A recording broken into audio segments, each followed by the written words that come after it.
Good morning class. बेटा अपना revision चल रहा है, एक बार अपनी कंप्लीट हो चुकी है बुक। चैप्टर 1 आपको मैं पढ़ा चुकी हूँ, चैप्टर 2 अपने कोर्स से हट गया है। ठीक है, तो अब आज अपन चैप्टर 3 पढ़ेंगे। पहले हम पढ़ चुके हैं डॉक्टर भीमराव अंबेडकर। भीमराव अंबेडकर का जन्म कब हुआ था? भीमराव अंबेडकर का जन्म 14 अप्रैल 1891 ईस्वी में हुआ था। कब हुआ था? 14 अप्रैल 1891। भीमराव के माता पिता का नाम क्या था? तो भीमराव की माता का नाम भीमाबाई था और पिता का नाम रामजी था। क्या था? माता का नाम भीमाबाई और पिता का नाम रामजी।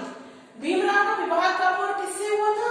तो भीमराव का विवाह रमाबाई से 17 वर्ष की आयु में हुआ था। कब हुआ था? 17 वर्ष की आयु में। किससे हुआ था? रमाबाई से। भीमराव ने कौन कौन सी उपाधियां ली थी? तो देखिए, भीमराव ने MA, PhD, बैरिस्टर और DSc ये उपाधियां उन्होंने ली थी। कौन कौन सी ली थी बच्चों? MA, PhD, बैरिस्टर और DSc। और भीमराव अम्बेडकर की मृत्यु कब हुई थी? 6 दिसंबर 1956 ईस्वी में।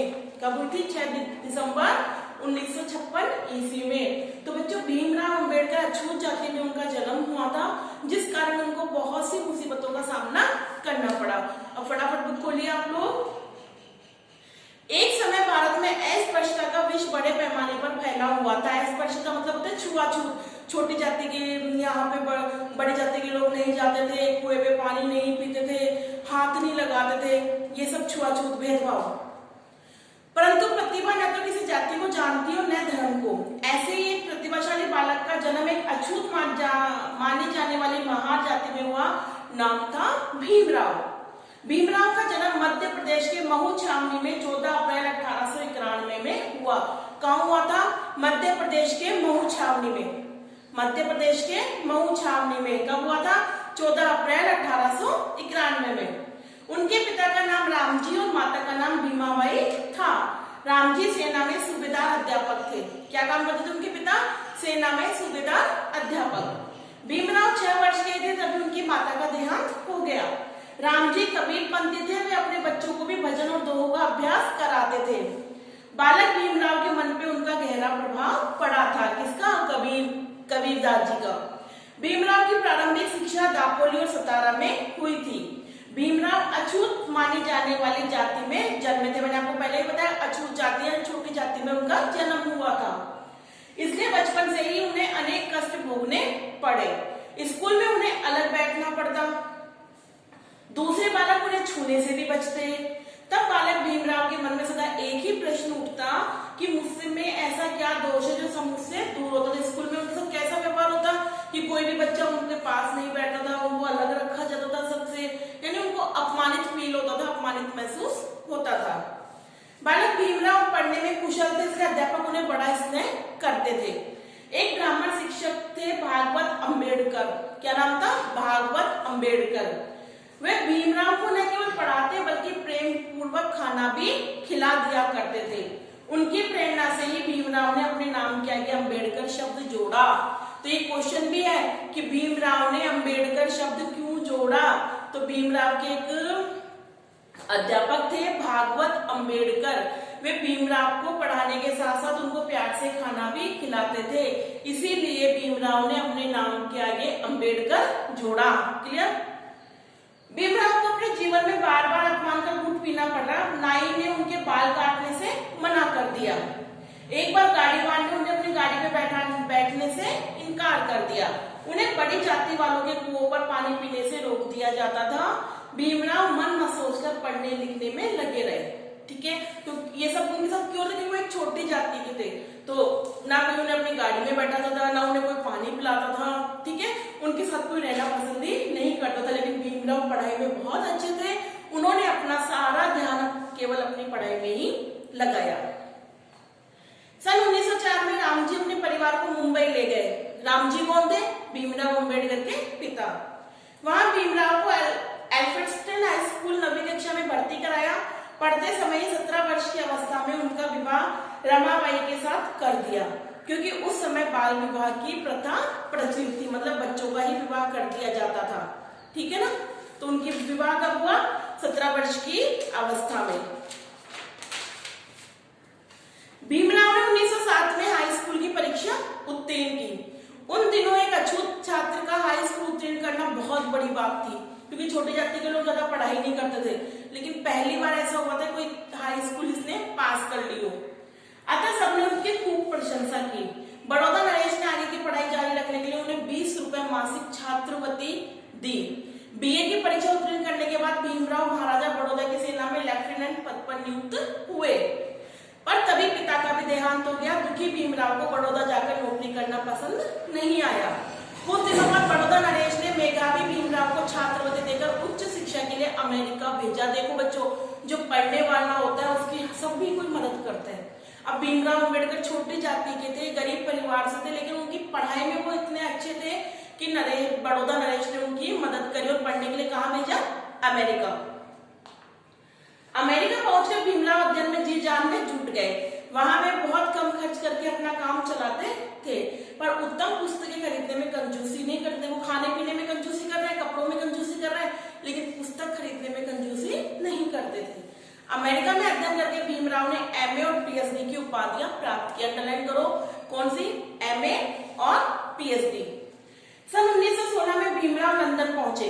वहां राजनीति, अर्थशास्त्र और कानून का अध्ययन करने लगे, किंतु एक वर्ष बाद ही बड़ौदा के दीवान के पत्र में उन्हें सूचना मिली कि उनकी छात्रवृत्ति की अवधि समाप्त हो गई। मतलब जो उनको स्कॉलरशिप मिलती थी उसका टाइम ओवर हो गया, टाइम खत्म हो गया। अतः उन्हें पढ़ाई बीच में ही छोड़कर स्वदेश लौटना पड़ा, भारत आना पड़ा। बड़ौदा नरेश ने उन्हें अपना सैन्य सचिव बनाया, पर कुछ लोगों के व्यवहार से तंग आकर शीघ्र ही उन्होंने वह नौकरी छोड़ दी और मुंबई के कॉलेज में प्रधानाध्यापक नियुक्त हुए। एक कॉलेज में क्या बने? प्रिंसिपल। उनकी शिक्षण शैली इतनी प्रभावशाली थी कि शीघ्र ही छात्रों में वे अत्यंत लोकप्रिय हो गए। मतलब उनका पढ़ाने का तरीका इतना अच्छा था कि सभी स्टूडेंट उनको, सभी बच्चे उनको पसंद करने लगे।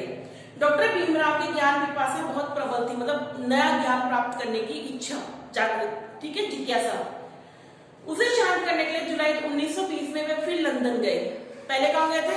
अमेरिका। अब कहाँ गए वो? लंदन।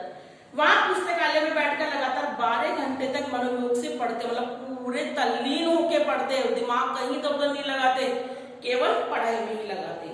अध्ययन करने में इतने तल्लीन हो जाते कि दोपहर का भोजन करना भी भूल जाते हैं। वहां से बैरिस्टर और डीएससी की उपाधि प्राप्त की। तो 4 उपाधि हो गई। कौन कौन सी हुई थी? पहले कौन सी थी? एमए, पीएचडी, अब बैरिस्टर और डीएससी, ये 4 उपाधियां उनको प्राप्त हुई थी।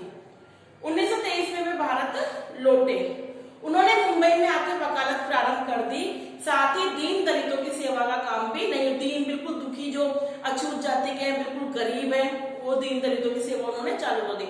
उन्होंने इस कार्य के लिए बहिष्कृत हितकारिणी सभा की स्थापना की। तो बहिष्कृत हितकारिणी सभा की स्थापना क्यों हुई थी? दीन दलितों की सेवा के लिए। क्लियर? समाज सेवा में लगे रहने के कारण उन्हें घर की देखभाल कर बहुत ही कम समय मिलता था। 1935 में उनकी पत्नी चल बसी। उसके पूर्व उनके 3 पुत्रों में एक पुत्री की मृत्यु हो चुकी थी। उन पर जैसे दुखों का पहाड़ टूट पड़ा, पर वे अपने कलेजे पे पत्थर रखकर समाज सेवा के काम में लगे रहे। सन 1930 तथा 31 में भीमराव ने लंदन में पहली तथा दूसरी गोलमेज परिषद में भाग लिया। वहां उन्होंने दलितों की समस्याओं के बारे में प्रभावशाली भाषण दिया, क्योंकि वो खुद एक दलित थे, वो खुद एक अछूत जाति के थे, इसलिए उन्होंने, उनका दुख उनको पता था क्या करना था, वो उन्हीं के लिए, दलितों के लिए हमेशा लड़ते थे। दलितों के उत्थान के लिए उनके अपने विचार थे। कुछ बातों में वे गांधी जी के विरोध करते प्रकट हुए। डॉक्टर भीमराव सच्चे देशभक्त थे। उन्होंने दलितों के लिए आरक्षण की मांग बनवाकर पूना एक्ट पर हस्ताक्षर किए। तो पूना एक्ट पर हस्ताक्षर किसके लिए किए? दलितों के लिए आरक्षण के लिए, दलितों के लिए आरक्षण के लिए। और समाज में सद्भाव बनाए रखने के लिए सराहनीय कार्य किया। मुंबई विधानसभा में विपक्षी सदस्य के रूप में उनकी सेवा अविस्मरणीय रही। देश की स्वतंत्रता से पूर्व अंतरिम मंत्रिमंडल बना तो डॉक्टर भीमराव को कानून मंत्री बनाया गया। क्या बनाया गया? कानून मंत्री। भारतीय संविधान बनाने की बारी आई तो डॉक्टर भीमराव संविधान प्रारूप के निर्माण हेतु बनाई गई युक्त समिति के अध्यक्ष बनाए गए। जो हमारा संविधान बना था, उस संविधान को लिखने के लिए जो समिति बनाई गई थी, उसके अध्यक्ष कौन बने? भीमराव अंबेडकर। भारतीय संविधान में उनकी योग्यता और बुद्धिमत्ता का जीता जागरण प्रमाण है। 14 अक्टूबर 1956 को डॉक्टर भीमराव ने 5 लाख नर नारियों के साथ बौद्ध धर्म अपना लिया। बौद्ध धर्म कब अपनाया उन्होंने? 14 अक्टूबर 1956 में। ठीक है, 6 दिसंबर 1956 को रात्रि में डॉक्टर भीमराव इस संसार से विदा हो गए। कब? 6 दिसंबर 1956 ईस्वी में। डॉक्टर भीमराव अद्वितीय विद्वान थे, वे बड़े ज्ञानी और दूरदर्शी थे। भारत से अलग होकर पाकिस्तान पे बनने और चीनी की आक्रमण भविष्यवाणी उन्होंने पहले ही कर दी थी। वे श्रेष्ठ राजनीतिक और प्रभावशाली वक्ता थे। लोग घंटों तक मतलब तल्लीन होकर उनके भाषण को सुनते थे। उन्होंने दलितों को स्वाभिमान से जीने की राह दिखाई। अपने देश से उन्हें असीम प्रेम था। राष्ट्र के लिए डॉक्टर भीमराव अंबेडकर की अमूल्य सेवाओं को ध्यान में रखते हुए उनके मरने के बाद 1990 में उनको भारत रत्न सम्मान से विभूषित किया। तो भारत रत्न सम्मान कब मिला उनको? 1990 में। भारत ऐसे महान व्यक्ति पे सदा गर्व करता रहेगा। तो भीमराव अंबेडकर के बारे में आपने पढ़ा, किस तरह एक दलित और एक अछूत जाति के होते हुए उन्होंने पढ़ाई में ध्यान दिया और अपना वो मुकाम हासिल किया कि आज भी उनको सब याद करते हैं। ठीक है ना। अब देखो आज आपको क्या करना है, चैप्टर पढ़ रीड करना है, समझ में आना है। आज आपको मिलान करो और टिक द करेक्ट।